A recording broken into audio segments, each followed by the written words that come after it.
Hello po mga kabayan, kamusta po kayo? Sana po nasa maayos po kayong kalagayan. Si Kamanong po inyong lingkod ay nagbabalik po muli at tayo po ay magsama-sama magkomentuhan dito po sa Tambayan mga kabayan. Mag-umpisa na po tayo. Komentuhan po natin ito pong pagbisita po ni Vice President Sara Duterte sa kanya pong pagdalaw at pakikiramay po sa burol po ng bayaning estudyante sa Tacloban. Umpisa na po natin panuorin at pakinggan ang Vice President at ang balita. Nakiramay si VP Sara sa pamilya ng isa sa mga biktima ng school shooting sa Tacloban. Ang DSWD naman tiniyakang patuloy na ayuda sa mga biktima. Yan ang agenda report ni Miriam Desacada, nasa linya mula sa Tacloban City. Miriam?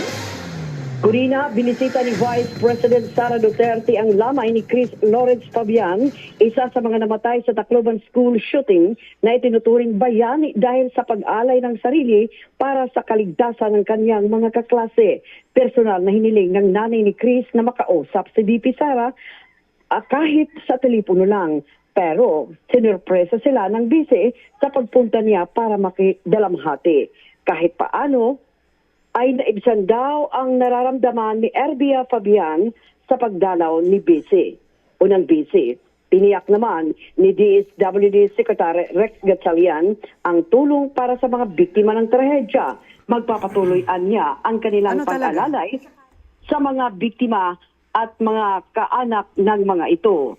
Kabilang ng... Yan po mga kabayan ay ang hiling po pala ng pamilya po ng bayani po na naging biktima po ng trahedya. Ito pong school shooting po sa Tacloban. Ang hiling lang po ay makakausap sa telepono ang ating Vice President, pero mismo po ang Vice President ay ang nagpunta na, hindi na po sa telepono. Sinupresa po at syempre po kahit papaano daw po ay naibsan ang kanila pong pangungulila sa kanila pong anak na yumao dahil po sa kabayanihan ito. Talagang bata pa lang makikita mo talaga sa tao yung kabutihan loob at yung buhay niya, halos talagang ibinigay niya po ang buhay niya para mas marami pong maligtas dito po sa mga bata na hindi natin malaman kung ano po talaga ang dahilan bakit po naisip ng mga bata yung napakatinding karumal-dumal na trahedya na yan. Dahil mga bata pa lang ay humahawak na po ng armas. Hindi po katulad nung panahon natin. Hindi po ba? Noong mga panahon po natin na tayo po ngayon ay mga magulang na, tingin pa lang ng teacher di ba? Nung panahon po natin, ang teacher tumingin pa lang sa'yo. Takot ka na. Dahil pagka ikaw ay hindi po tumigil doon sa ginagawa mo, ano po kasunod? Eraser, saka chalk. Hindi ba babatuhin ka na ng teacher pagka ikaw ay pasaway at excuse me po, at hindi ka sumusunod. Di po ba? Lalo-lalo kung hindi ka sumusunod sa teacher. Di po ba? Takot na tayo Yung mga kaedad po natin, di po ba? Talagang ngayon iba na po. Iba na po mga kabataan ngayon. Dahil nga po kung ano-ano na po ang napagkikitaan ng mga kabataan ngayon, lalo-lalo po kung hindi pa nagagabayan ng mga magulang ang mga kabataan. Hindi po ba? Dahil technology na po tayo ngayon at kung ano-ano na po ang napagkikita, napaglalaro.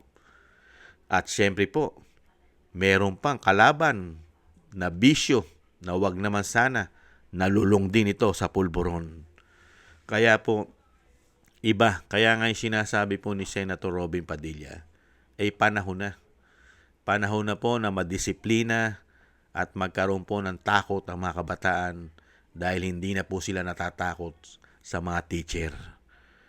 Ano po ang solusyon? Pababain na po ang edad. Balangkasin na po ang Pangilinan Law, yung juvenile law na 15 years old. Hindi po ba? Gawin na pong 10 taon hanggat maaari. Yan po ang the best. Kaya lang hindi naman po mangyayari yan. Dahil napakarami pong aktivista at mga representative ng mga terorista diyan po sa House of Representatives, nakokontrahin po nila yan dahil sila po ang nakikinabang diyan po sa Pangilinan Law na yan. Hindi po ba? Kaya nakakalungkot po. At tayo naman po yung nakikiramay. Nakikiramay po tayo sa buong pamilya po ng ating kababayan na nagbuwis po ng buhay ang kanyang anak dahil sa kabayanihan. Nakikiramay po kami at condolence po. At syempre po sa ating Vice President, maraming salamat po dahil meron po tayong Vice President na meron ng tapang, may malasakit pa at pagmamahal sa mga Pilipino. Mabuhay po kayo, Vice President. At syempre po lagi po sana kayong maingatan sa kapahamakan. At hiling po namin sa may kapal na isa pong agila na manggagaling sa Mindanao ang susunod na presidente ng bansa, yung may tapang na, may malasakit at pagmamahal pa sa bayan at sa mga Pilipino. Mabuhay po kayo, Vice President. At condolence pong muli sa ating pong kababayan na nasawi dahil po sa kanyang kabayanihan. Mabuhay po kayo. At syempre po, meron naman pong pag-asa at bagong pag-asa po na makakamtan din po ang inyong pamilya. At tiis-tiis lang po. At may tulong din naman po kahit pa paano po. Tutulong naman po ang ating ang Office of the Vice President sa pamilya po ng mga nasawi. Ingat-ingat po kayo. Maraming salamat po mga kababayan. Lalo-lalo po sa nakagusto po natin Tambayang Makabayan sa YouTube at TikTok. At ganoon din po sa ating mga subscribers. At patuloy po nagsusubscribe sa mga nagko-comment, like, share, and subscribe. Shoutout po sa inyo lahat. Maraming salamat po. At shoutout din po sa mga nagbibigay po ng tulong at biyaya. Shoutout po kay Eric Hershaw from Canada, Beichi Chiyoko, Kingston from Hong Kong, Jake Yahut from Maisog, California, USA. Excuse me po.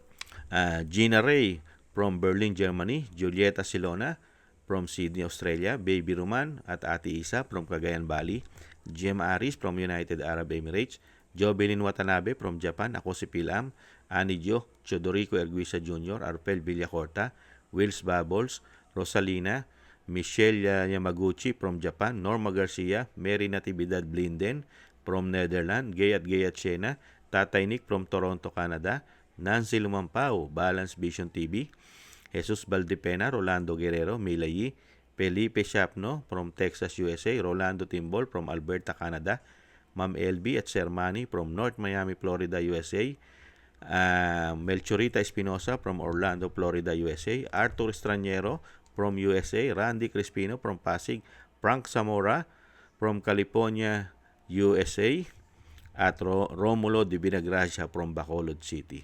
Maraming salamat po sa inyo. Ingat-ingat po kayo at shoutout po sa inyong lahat.